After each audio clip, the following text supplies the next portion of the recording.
लोगों का इख्तिदार नहीं है, बल्कि ये हुकूमत मुसलमानों पर खुदा के अजाब की शक्ल में है। और अजाब जिस जहज पर बुनियाद पर आया है, जब तक वो वजह खत्म नहीं होगी ये अजाब टलने वाला नहीं। हमने कहा वो कैसे? कहा सरकार ताजुश शरिया फरमाया करते थे, कुफ्र कभी इस्लाम पर हावी नहीं होगा, हमेशा इस्लाम बुलंद रहा है, बुलंद रहेगा, चाहे कितना कुफ्र मुत्तहिद हो जाए, हिंदुस्तान से लेके अमेरिका तक सारा कुफ्र एक जगह आ जाए, लेकिन कभी इस्लाम पर गालिब नहीं होगा। लेकिन हाँ, कुछ हमारी कौम में ऐसे लोग होंगे जो इस्लाम और मुसलमानों पर कुफ्र को गालिब कराने की कोशिश करेंगे, जो मीर जाफर होंगे, मीर सादिक होंगे, दलाली करेंगे और एक दूसरे की वो जो कहते हैं क्या चुगली करेंगे, बताएंगे वो क्या कहते हैं, चुगली तो छोड़िए, वो जो कहा जाता है ना कि किसी मुखबरी कर दे, मुखबरी करेंगे हजरात गिरामी। तो आप फरमाते हैं ताजुश शरिया ने जब ये फरमा दिया कि ये हुकूमत नहीं है बल्कि खुदा का अजाब है, और खुदा का अजाब इसलिए है कि कौमे मुस्लिम अपने मरकज से हट गई है, अपनी राह से बेराह हो गई है, दीन से दूर हो गई है, मजहब से उसका कोई ताल्लुक नहीं है, अल्लाह रसूल का डर उसके दिलों से निकल गया है। जिस दिन कौम इस्लाम के झंडे के नीचे सच्चा मुसलमान बन के दिखा देगी, खुदा का ये अजाब उसी दिन अपने आप में हट जाएगा। बेशक सुभान अल्लाह, सुभान अल्लाह, उसी दिन ये अजाब हट जाएगा हजरात गिरामी। लेकिन आप उसका अंदाजा और फिक्र नहीं कर रहे। बस इतने बड़े गाजी है ये हिम्मत, लिहाज के अंदर मोबाइल जो चाल ऐसा लग रहा है कि मुजाहिद यही है, सबसे बड़ा फिक्रमंदी यही है, बस लिहाज के नीचे। और जरा से कह दो बाहर आओ भैया, कौन राह दे रहा रवि की शिकार है, फला का लड़का सुल्फे सट्टा चरस बांग में बिल्कुल बेसुध है और उसने अपना वजूद खत्म कर दिया, तो भैया हम नहीं जाएंगे। हमने वाह रे वाह, लिहाज के अंदर मोबाइल के जरिए, फेसबुक के जरिए कौम की इस्लाह करने वाले और माहौल को तब्दील करने वाले, कौम में इनकलाब लाने वाले, क्या कभी ऐसा इनकलाब आया है? ऐ नौजवानों, अगर वाकई कौम में इनकलाब लाना है, इस नौजवानों में तब्दीली लाना है, तो लिहाज के अंदर फेसबुक व्हाट्सएप पे लिखने से नहीं, बाहर निकलो, हक को हक कहना सीखो, बातिल को बातिल कहना सीखो, सही को सही कहना सीखो, गलत को गलत कहना सीखो। जिस दिन तुम इस तरह से निकल जाओगे, उस नौजवान की जवानी भी बच जाएगी। बेशक सुभान अल्लाह, सुभान अल्लाह, जिंदा सुभान अल्लाह। वो इधर देखो, मैं सबको देख रहा हूँ, तुम्हारी अगर नजर अगर मुराकबा कर रहे हो तो ये जगह नहीं है, मस्जिद में चले जाओ तन्हा अकेले। मैं सबको देख रहा हूँ, ऐसा नहीं है किसी की नजर बस उधर मेरी नजर नहीं है, लेकिन इधर मेरी नजर पे कोई आदमी वो चल रही है। तुम अपनी निगाह को इधर उधर मत करो, जरा सी निगाह बचेगी, दुर्घटना घटेगी। तवज्जो से कोई बात सुनो, तब तक तो समझ में नहीं आती। आपने थोड़ी सी फिर मोबाइल, फिर थोड़ा सा, फिर इधर, तो आप फिर बताओ ये टुकड़ों में जो तुम बातें सुनते हो, ये दीन तुम्हारे दिल दिमाग में कभी समाएगा, कभी तुम्हारे दिल में पहुंचेगा? तुम्हें उससे ही फुर्सत नहीं है। इससे मोहब्बत कम कर दो, मोबाइल जेबों में रख लो और किसी से अब रिश्ता ताल्लुक मत जोड़ो। कोई तुम्हारा नजदीकी करीबी पड़ोसी ऐसा करबा में से हुआ करे, लेकिन उससे नूरी में आने के बाद जब इस पिंडाल में बैठ गए तो हर आदमी ये समझे कि अब कोई हमारा एक दूसरे से कोई रिश्ता नहीं है, हम में अब जो भी है यहाँ मुस्तफा का गुलाम। बेशक सुभान अल्लाह, सुभान मुस्तफा का गुलाम। ये समझ के आप बैठो। मैं तो कहता हूँ जब कब्रिस्तान जाया करो, हम देखते हैं लोग मैयत तक कब्रिस्तान ले जाते हैं तो रास्ते में सब बातें करते हैं, सारे बातें करते हैं और अपने अपने हमजोली, कोई रिश्तेदार को, कोई दोस्त को, और पूरे रास्ते बातें करते जाते हैं। आखिर तुम 100 किलोमीटर 200 किलोमीटर से आने के बाद इसलिए बुलाए गए हो। उस मैयत का ये हक है कि तुम अपने कारोबार की बातें करो, तिजारत की बातें करो, खेत से निकले तो ईद की बात, आगे बढ़े तो धान की बात, और आगे बढ़े तो किसी की बात। अरे भाई बेवकूफी, तुम कितना बड़ा धोखा उस मैयत के साथ कर रहे हो।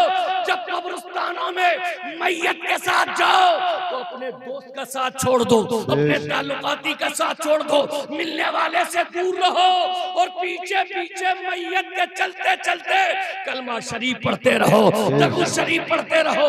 घर से कब्रिस्तान तक एक एक फर्द जब कलमा दरूद पढ़ता जाएगा, अल्लाह चाहे तो एक कलमे की बरकत से मैयत की बख्शिश कर दे और हजारों सैकड़ों ऐसा कलमा, अगर हजारों बार मैयत के नाम पर कलमा पढ़ देंगे तुम कब्र में दफन बाद में करोगे, अल्लाह ताला बख्शिश पहले। बेशक सुभान अल्लाह सुभान अल्लाह सुभान। अरे बताओ भाई, होता ना नौजवानों, सुभान। अरे यार ये बताओ यार, सब तुम्हें मालूम है कारोबार में घाटे का सौदा कभी नहीं करते, तो तुम्हें कोई समझाना पड़ता है? तुम्हें सब पता है कि किसमें फायदा है किसमें नुकसान है, कौन सा अच्छा है कौन बुरा है। और जब मजहब की बात करना तो हमारे भी कान काटे, हमें भी जी। हम लोगों तक को सिखा मैं राय दें मशवरे, जैसे लगता हमें कुछ आता नहीं। आप अपनी फिक्र करिए, हम लोगों की छोड़ दीजिए। आपको अपने मफाद की सारी बातों में सबका इल्म है, अच्छा क्या है बुरा क्या है। एक रिश्ता 40-50 साल उम्र के लिए करते हो, 10 बार जाते हो और सो जाने कितनी जगह नाश्ता और खाना, फिर कहीं लड़की पसंद, फिर कहीं लड़का पर। इतनी तुम्हें अकल है, सब पता है कि नफा कहाँ है नुकसान क्या है।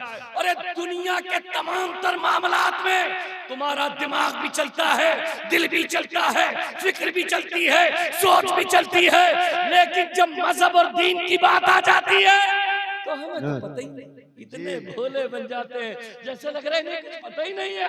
सारा सब कुछ जमाने का तुम्हें जब पता है तो आखिरत के नफे नुकसान का क्यों नहीं पता है? दीन और मजहब कौम और मिल्लत के नफे नुकसान का क्यों नहीं पता है? जब दुनिया में कोई आदमी घाटे का सौदा करना नहीं चाहता तो लोगों नोट कर लो, ये उससे नूरी है जिसकी बुनियाद पर आज तुम जमा हो। कल तुमने नाते रसूल मकबूल सुनी, आज उलमा की तकरीर सुन रहे हो, कल यहाँ कुल की तकरीर में शरीक हो गए। बताओ जरा सही, तुम्हारी तो गफलतें थी। अगर ये सैयद अफसर मियां साहब इतनी तकोदौर में लगन से ये से रोजा उर्स न करते तो तुम्हें इन मजलिसों में बैठने का मौका न मिलता। और अल्लाह वालों के उर्स भी तुम्हारी दुनिया के साथ आखिरत संवारने का काम किया करते। बेशक सुभान अल्लाह सुभान। तो ऐ लोगों, जान के अनजान मत बनो। सोए हुए को कोई भी उठा सकता है, जी। जागे हुए को कौन उठाए बताओ? सही बात। अरे जागे हुए को कौन उठाए? अरे भाई सो रहे हो, तुमने कुंडी बजाई, सर्दियों में तो पूरा घर जो है मसद सादे रहता है। जैसे किसी दिन कुंडी बजाए वो सोचता है वो उठे वो उठे वो उठे, इसलिए तब मसल मशहूर है, जो बोले वही कुंडी खोले। हाँ, जो बोले वही कुंडी खोले। तो तुमने सोचा बिल्कुल मसद बांधे रहो खामोश। देखो मेरे भाई, जगाया उसे जा सकता है जो सो रहा है, और जो जागा हुआ है उसे कौन जगाएगा? तुम में से कौन ऐसा आदमी है जो जागा हुआ नहीं? तुम में से कौन ऐसा है जो दीन दुनिया के नफे नुकसान की तमीज नहीं रखता? तुम में से कौन ऐसा है जो अच्छे बुरे का फर्क महसूस नहीं करता? तुम में से कौन ऐसा है जो हक व बातिल को नहीं जानता? ये सब जानने के बावजूद तुम अपने मतलब में अनजान हो जाते हो, ईमान खराब हो जाता है मगर मतलब से तुम्हारा रिश्ता और ताल्लुक रखता है, अकीदा खराब हो जाता है मगर तुम्हारा ताल्लुक अपने फायदे से रहता है। ऐ लोगों सुन लो सुन लो सुन लो, ये आरास इसलिए ही मुनक़िद किए जाते हैं ताकि तुम्हारे ईमान की हिफाजत हो सके, तुम्हारा अकीदा दुरुस्त और सही रह सके। ईमान और अकीदा ही असल चीज है, बदअमली है तो हिसाब और किताब के बाद थोड़े दिन दोज़ख में रहने के बाद ईमान और अकीदा दुरुस्त है तो फिर जन्नत मिल जाएगी, और अगर ईमान और अकीदा खराब हो गया तो जन्नत तो बहुत दूर की बात, जन्नत की खुशबू तक मयसर नहीं होगी। बेशक जन्नत की खुशबू भी हम इन बुजुर्गों के उर्सों में आते हैं, इनकी मज़ारात पर हाजिरी दे के रूहानी फ्यूज़ो बरकत से अपने आप को मालामाल करते हैं। अरे ये तो अल्लाह वाले हैं, ये तो निकोकार हैं, अल्लाह के करीबी बंदे हैं, नजदीकी। हमारी और आपकी आम मैयतों में जानते हैं भाई, ये कहा गया है जब किसी का इंतकाल हो जाए तो उस मैयत का तमाम रिश्तेदार, अज़्ज़ा, क़रबा, गांव पड़ोसियों पर यह हक है कि वो उसकी नमाज जनाजा पढ़े और उसे अपने कांधों पर सवार करके तदफीन में यानी दफन करने कब्रिस्तान जाए। तो आप जानते हैं, मैं ये देख रहा हूँ बहुत तेजी से ये बला फैल रही है कि लोग मैयतों में चले तो जाते हैं, लेकिन जब नमाज जनाजा पढ़ने का वक्त आता है तो आधे लोग छट जाते हैं, एक किनारे खड़े हो जाते हैं और आधे लोग मैयत की जनाजे में शरीक हो जाते हैं। पता साफ जाहिर है, अगर ये नापाक होता तो वुजू करने में कितनी देर लगती। पता चला कि नमाज सिरे से ना पढ़ना इस बात की अलामत है कि ये जो आधे लोग छटे हैं ये असल में नापाक है। पहली बात तो ये है कि नापाक आदमी का पाक मैयत के साथ क्या काम जी। बताओ ना। नापाक आदमी का पाक मैयत के साथ, तुम तो उसका बोझ घटाने के बजाय बढ़ाने चले। वो पाक है और तुम नापाक। नापाक तो पाक नापाक जब मिलेगी तो उसका भी हश्र वही हो जाएगा। होगा कि नहीं होगा? आखिर जब तुम 150 किलोमीटर से सुबह सुबह मोटरसाइकिल से मैयत में पहुंच जाते हो, लेकिन ये ख्याल नहीं रहता, इतने बड़े गाफिल कि फला अजीज की मैयत हो गई है, अब उसका हक आखिरी है, ये मरने वाला अब न तुम्हारी ईद की दावत पर आएगा, न शादी ब्याह बारात पे आएगा, ना भी अनाप कभी तुमसे मुलाकात होगी। ये आखिरी मुलाकात है और तुम्हारा उससे रिश्ता है कि उसकी नमाज़े जनाजा पढ़ो। अब बताओ वो कैसा अजीज रिश्तेदार है कि जिस मैयत का आखिरी हक है वो भी अदा नहीं कर रहा है। और उसके बाद नापाक, देखो जाओ हमेशा पाक रहा करो और पाक रहने के बाद नमाज जनाजा पढ़ा करो। अल्लाह वालों की बारगाह में आके नसीबे बुलंद होते हैं। आक़िबत समझ के कहां से उठ के चल दिए, बात समझ में नहीं आ रही है। बात समझ में आएगी जब पढ़ेंगे खल्लू, तब समझ में आएगी। कौम लाठी ताकत की पुजारी हो गई है। अभी ताकत मिल जाए, बड़ा बड़ा सूरमा कलगी वाला पीछे पीछे घूमेगा। सही बात है, सही बात। तुम्हें सिर्फ ताकत की पुजारी हो गई है और यहाँ भी ताकत के पुजारी, तो तुम पर अज़ाब इलाही मुसल्लत कर दिया गया। अब मैं चंद दिनों पहले बरेली शरीफ था, मरकजी दारुल इफ्ता ताजुश शरिया के दारुल इफ्ते मुंह पर था, बहुत से उलमाए किराम थे। मेरा चूंकि कुछ सियासी बसीरत है तो हमसे लोग सवाल करने लगते हैं कि हजरत 2027 में क्या होने वाला है। मैंने कहा कोशिश कर रहे हैं, नाकाम नहीं होंगे, जद्दोजहद जारी है, लगातार कोशिश जारी है, इंशाअल्लाह 27 में आएंगे। उन्हीं में से एक आलिम दीन ने कहा नहीं नहीं मौलाना, ये एक पार्टी की हुकूमत नहीं है, ये चंद लोगों का इक़्तिदार नहीं है, बल्कि ये हुकूमत मुसलमानों पर खुदा के अजाब की शक्ल में है। और अजाब जिस जहज पर बुनियाद पर आया है, जब तक वो वजह खत्म नहीं होगी ये अजाब टलने वाला नहीं। कहा वो कैसे? कहा सरकार ताजुश शरिया फरमाया करते थे कुफ्र कभी इस्लाम पर हावी नहीं होगा, हमेशा इस्लाम बुलंद रहा है, बुलंद रहेगा, चाहे कितना कुफ्र मुत्तहिद हो जाए, हिंदुस्तान से लेके अमेरिका तक सारा कुफ्र एक जगह आ जाए, लेकिन कभी इस्लाम पर गालिब नहीं होगा। लेकिन हाँ हाँ, कुछ हमारी कौम में ऐसे लोग होंगे जो इस्लाम और मुसलमानों पर कुफ्र को गालिब कराने की कोशिश करेंगे, जो मीर जाफर होंगे, मीर सादिक होंगे, दलाली करेंगे और एक दूसरे की वो जो कहते हैं क्या चुगली करेंगे, बताएंगे वो क्या कहते हैं। गीबत चुगली तो छोड़िए, वो जो कहा जाता है ना कि किसी मुखबरी कर दे, मुखबरी करेंगे हजरात गिरामी। तो आप फरमाते हैं ताजुश शरिया ने जब ये फरमा दिया कि ये हुकूमत नहीं है बल्कि खुदा का अजाब है, और खुदा का अजाब इसलिए है कि कौमे मुस्लिम अपने मरकज से हट गई है, अपनी राह से बेराह हो गई है, दीन से दूर हो गई है, मजहब से उसका कोई ताल्लुक नहीं है, अल्लाह रसूल का डर उसके दिलों से निकल गया है। जिस दिन कौम इस्लाम के झंडे के नीचे सच्चा मुसलमान बन के दिखा देगी, खुदा का ये अजाब उसी दिन अपने आप में हट जाएगा। बेशक, सुभान अल्लाह, सुभान अल्लाह। उसी दिन ये अजाब अल्लाह हट जाएगा। हजरात गिरामी, लेकिन आप उसका अंदाजा और फिक्र नहीं कर रहे। बस इतने बड़े गाजी हैं ये हिम्मत। लिहाज के अंदर मोबाइल जो चाल ऐसा लग रहा है कि मुजाहिद यही है, सबसे बड़ा फिक्रमंदी यही है। बस लिहाज के नीचे और जरा से कह दो बाहर आओ भैया, कौन राह दे रहा रवि की शिकार है, फला का लड़का सुल्फे सट्टा चरस बांग में बिल्कुल बेसुध है और उसने अपना वजूद खत्म कर दिया, तो भैया हम नहीं जाएंगे। हमने वाह रे वाह, लिहाज के अंदर मोबाइल के जरिए, फेसबुक के जरिए कौम की इस्लाह करने वाले और माहौल को तब्दील करने वाले, कौम में इनकलाब लाने वाले, क्या कभी ऐसा इनकलाब आया है? ऐ नौजवानों, अगर वाकई कौम में इनकलाब लाना है, इस नौजवानों में तब्दीली लाना है, तो लिहाज के अंदर फेसबुक व्हाट्सएप पे लिखने से नहीं, बाहर निकलो, हक को हक कहना सीखो, बातिल को बातिल कहना सीखो, सही को सही कहना सीखो, गलत को गलत कहना सीखो। जिस दिन तुम इस तरह से निकल जाओगे, उस नौजवान की जवानी भी बच जाएगी और कौम की इस्लाह भी। बेशक, सुभान अल्लाह सुभान अल्लाह, जिंदाबाद। आप बताओ जरा, सही है कि नहीं है?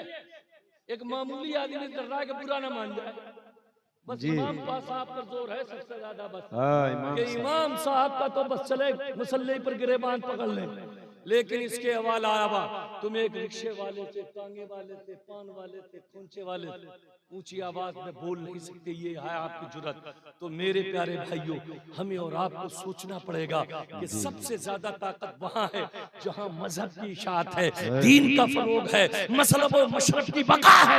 आखिर तुम्हारा ये जोश व जुनून उनमें क्यों ठंडा पड़ जाता है? इसलिए कि ईमान की बड़ी कमजोरी है। हक के सामने जाते हो तो हक बात के लिए तो बड़ा तुम दबाने के लिए बड़ा सीना से पर, और उसमें फिर जाने कौन कौन लोग जमा हो जाते हैं, और जहां हक को बुलंद करने के लिए बातिल को मिटाने की बात आती है तो ये दूसरी रास्ता। अगर इधर कह रहा है तुम मत जाइयो, अब्बा अम्मा भी अगर अल्लाह तुम मत जाइयो, तुम उधर मत जाइयो, तुम उधर मत जाइयो, सबके माँ बाप कहते हैं तुम उधर मत जाइयो, तो फिर आखिर जो हो रहा है वो होता रहेगा।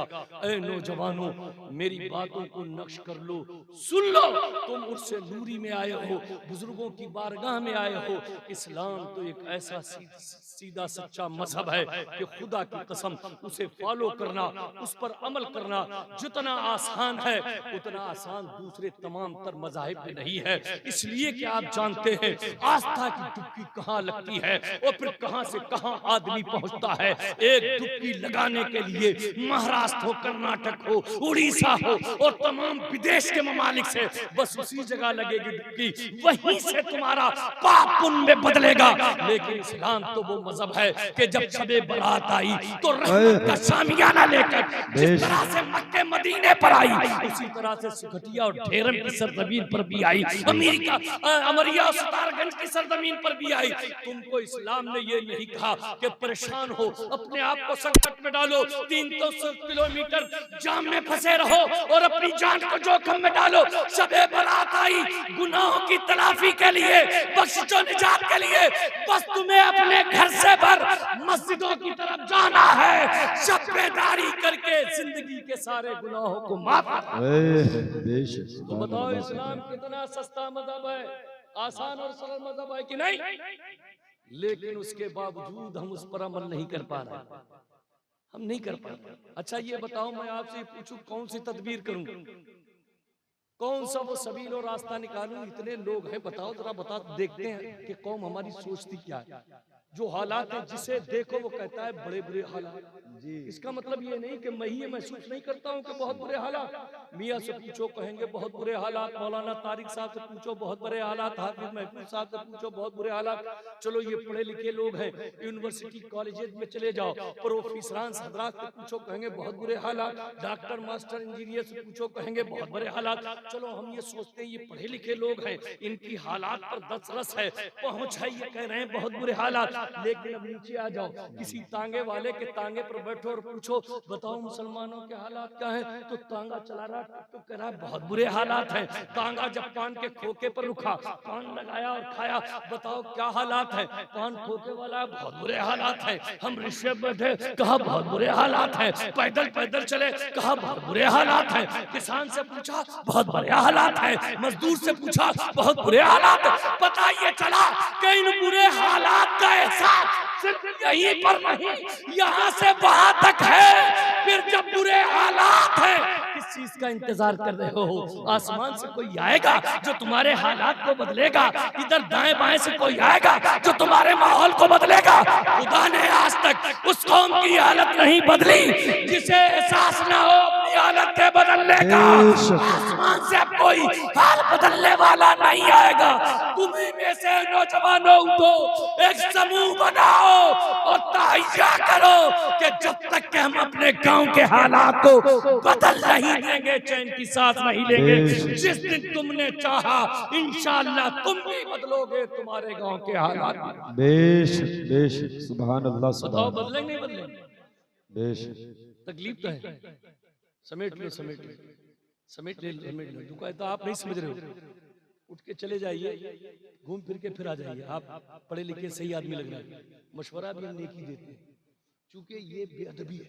और बेअदबी मुस्तफा की महफिल की बेअदबी। अल्लाह, यकीन रखने से कुछ नहीं होता, यकीन रखने से होता है, खाली कहने से कुछ नहीं होता है। खाली कहने से कुछ नहीं होता कि मुस्तफा देख रहे हैं, यकीनन देख रहे हैं। हम देखे या ना देखे, मगर मुस्तफा मदीने से हम में से हर एक को देख रहे हैं। बेशक जो मुस्तफा बेशक देख रहे हैं, तो जो बाअदब बैठा उसे भी देख रहे हैं, जो बेअदब बैठा उसे भी देख रहे हैं। जब आम मजलिसों में पैर फैला के मजलिस की बेअदबी है, तो मुस्तफा की महफिल में पैर फैला के बैठने की कैसे इजाजत दी जा सकती है? ये भी बेअदबी है। बेशक, ये भी सच्ची बात है, हक। बाअदब बानसीब बेअदब। अरे बोलो बाअदब बानसीब बेअदब। बाअदब ही बानसीब होता है। तुमने देखा होगा अल्लाह वालों की मज़ार पर एक जुमला लिखा होता है फारसी, बेअदब पामने के ईजा अजब दरगाह। ये बुजुर्ग बताएंगे, बहुत से बुजुर्ग। इधर सुन लो तवज्जो से यार, नहीं लग रही मेरी बात अच्छी? खत्म कर दें? अरे खत्म करें तो दुरूद शरीफ पढ़ो तुम। अल्लाहुम्मा सल्ली अला पानी पिला दो, सल्ली अला सय्यिदना मौलाना मुहम्मदिन मअदनिल जूद वल करम मुंबई इल्म वल हिल्म वल हिकम व अला आलिहि व बारिक वसल्लम सलातु व सलामुन अलैका या रसूलल्लाह। बुजुर्गों की दहलीज पर जैसे ही कदम रखोगे, इधर देखो तवज्जो से, एक फारसी की इबारत लिखी होती है, बेअदब पामने के ईजा अजब दरगाह। यानी बेअदब पैर मत रखिए कि ये अजब दरगाह, अजब दरगाह है। बुजुर्गों के यहाँ हर चीज माफ हो सकती है, मगर बेअदबी नहीं। अरे बेअदबी कभी माफ नहीं हो सकती। इसलिए बाअदब बानसीब बेअदब बानसीब। जब जाओ तो थोड़ा संकट तो डालो यार, परेशानी डालो। हजरत जो औरतें बैठी मैं बता दूं, हजरत राबिया बसरिया का नाम सुना है? औरतें भी सुन ले, जब इतनी बड़ी तादाद में आई, इन्हें भी कुछ मिले, वरना ये तो जहन्नम की ईंधन है, ये तुम्हें सबको बनाए डालना नहीं। सारा सिक्का इन्हीं चल रहा, तुम्हारी नहीं जा रही। अरे कहाँ तुम्हें जाना है, कब जाना है, किधर जाना है, कैसे जाना है, बताओ जरा, सही है कि नहीं? जाना ही जाना है कि नहीं जाना? और एक औरत ने तुम्हारे सारे रिश्तों को तोड़वा दिया और अपने सारे रिश्तों जोड़ लिया, तुम भी उसी के पीछे पीछे। तुम किसी औरत से अपने ददियाल में जाने के लिए कहियो तो वो एक इधर भागेगा, वो एक उधर भागेगा, एक उधर भागेगा, और बेगम भी अपना मुंह फुलाए इधर उधर रहेंगे। और जब तैयारी का वक्त होगा ना, तो कहेंगे अरे चले जाओ, चचा के यहाँ शादी है, चले जाओ, तुम ही अकेले चले जाओ, तुम ही अकेले, न बेटी न बेटा न बीवी। और कहीं आ गई ससुराल में, मैके में कोई चीज, शादी ब्याह बारात, तो हल्दी बहुत जल्दी जो शुरू हुई है ना, हल्दी बहुत जल्दी। मुसलमानों ने भी तबाही सामान कर लिए, कहाँ है हल्दी? ये हल्दी कहाँ है? पीले पीले मस्जिद मदरसों के लिए 10 रुपए नहीं, ऐसा देखते हैं। और हल्दी पूरा घर पीला पीला। ये रंग ही तुम्हारा नहीं है, तुमने बना कहाँ से ली हल्दी? कौन सी किताब में लिखी है हल्दी? कौन सी शरीयत में लिखी है हल्दी? अरे जब तुम्हारी शादी ब्याह बारात गैर मुस्लिमों की रस्मों के साथ होगी, तो उस शादी का अंजाम क्या होगा वो हम लोग बहुत खूबी जानते हैं। साल 2 साल बाद पंचायतें करते करते थके जा रहे हैं। पंचायतें हर दिन करते हैं हम लोग, कोई दिन नहीं जाता हो जिस दिन पंचायतें फैसला ऐसे नहीं करते। तो ये तबाही कहाँ से आई? और अगर ससुराल में शादी, औरत के मैके में बारात, तो जानते हैं आप पूरी रात पैकिंग होती, पूरी रात नींद किसे आती है? नींद कितने आती है, उछल उछल कूद कूद के अम्मा जो रख लियो अब्बा वो रख लियो। शर्म करने हंसने वाली बात नहीं, गैरत की बात है। तुमने अपना सब कुछ ऐसा जमा कर दिया है यार, ये औरत तुमसे है तुम इससे नहीं। और रजालो कव्वामून अलन निसा, मर्द औरतों के हाकिम बनाए गए हैं। लेकिन जब जमाना पलटा, वक्त बदला, अल्लाह ने जिस मर्द को औरत का हाकिम बनाया था, आज वही मर्द उस औरत का गुलाम बनता हुआ नजर आ रहा है। भाई बात छोड़ो तो छूटा जा रहा है, भैया छोड़ो तो छूटा जा रहा है, दीवार लगाओ तो लग रही है, पर्दा डालो तो पड़ रहा है, शादी का गलीमा नहीं जाना तो नहीं जाना है। अरे तुमसे अच्छी तो वो औरत है कि जिस औरत ने अपने माँ बाप को नहीं छोड़ा। गैरत है तुम्हारी जवानी पर कि तुम कैसे नौजवान हो कि तुमने एक औरत के चक्कर में अपने माँ बाप को छोड़ा। शर्म की बात है, गैरत की बात है। किस चीज की तुम्हारी इस्लाह किया? तो मैं इन औरतों के लिए बता रहा, सुनो, थोड़ा सा जिस्म पर वो डालो तकलीफ। ये क्यों? अरे आप तो नमाज अगर पंथी मार के पढ़ते तब भी तो हो जाती। अरे होती नहीं होती? अरे भाई सजदा ऐसे हो जाता, लेकिन नहीं, दो जानू बैठो, अदब उसमें अल्लाह ने रखा है। अब वो कहीं ना कहीं तकलीफ देता नहीं देता? दो जानू जब आप बैठे तो तकलीफ देता नहीं, लेकिन अदब उसमें रखा है। और खुदा की इबादतों बंदगी में जितना जिस्म को आप तकलीफ देंगे उतना ही अल्लाह खुश होता है। ये वो बंदा है कि अपने जिस्म को तकलीफ में डाल के मेरी इबादत पे इबादत करता। और तुम जरा देर में उथल पुथल सीधे यार, ये कौन सी बात? ये बात कभी कबूल नहीं की जा सकती। ना बेअदबी के साथ जिक्र किया जा सकता है और ना बेअदबी के साथ जिक्र सुनने की इजाजत दी जा सकती है। जितनी देर बैठो अदब के साथ बैठो, एहतराम के साथ बैठो, इसलिए कि जब बुजुर्गों के यहाँ बेअदबी माफ नहीं है तो वहाबिया देवबंदिया ने और कुछ ज्यादा नहीं किया था।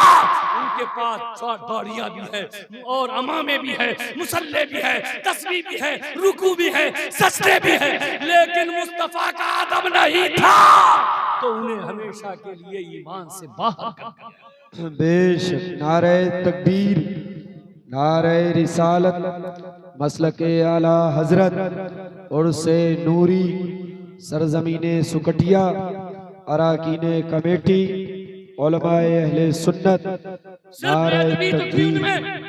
कि अल्लाह की शान में गुस्ताखी कर दी तो रांदे दरगाह, मुस्तफा की शान में तौहीन कर दी तो निकाल दिए गए। फिर न टोपी का लिहाज किया गया, न दाढ़ी का पास किया गया, न जुब्बो दस्तार आया, न इबादतों बंदगी आ गई। सब कुछ था, मुस्तफा की मोहब्बत और उनका अदब नहीं था। सब कुछ होने के बाद भी उनके पास कुछ नहीं था। सब कुछ होने के बाद भी उनके पास तो औरतों तुम तो नहीं नफ्स की लज्जत के लिए दहर में आई हो इंसान की अजमत के लिए। काश तुम राबिया बसरी का चलन अपना लो, खुद खिंचाए चला काबा जियारत के लिए। हजरत राबिया बसरिया का नाम सुना है कि नहीं सुना है? सुना है? कितने लोगों को सुना है जरा बताएं। सबने सुना। हजरत राबिया बसरिया इस्लाम की एक ऐसी खातून है जो बहुत बड़ी वलिया है।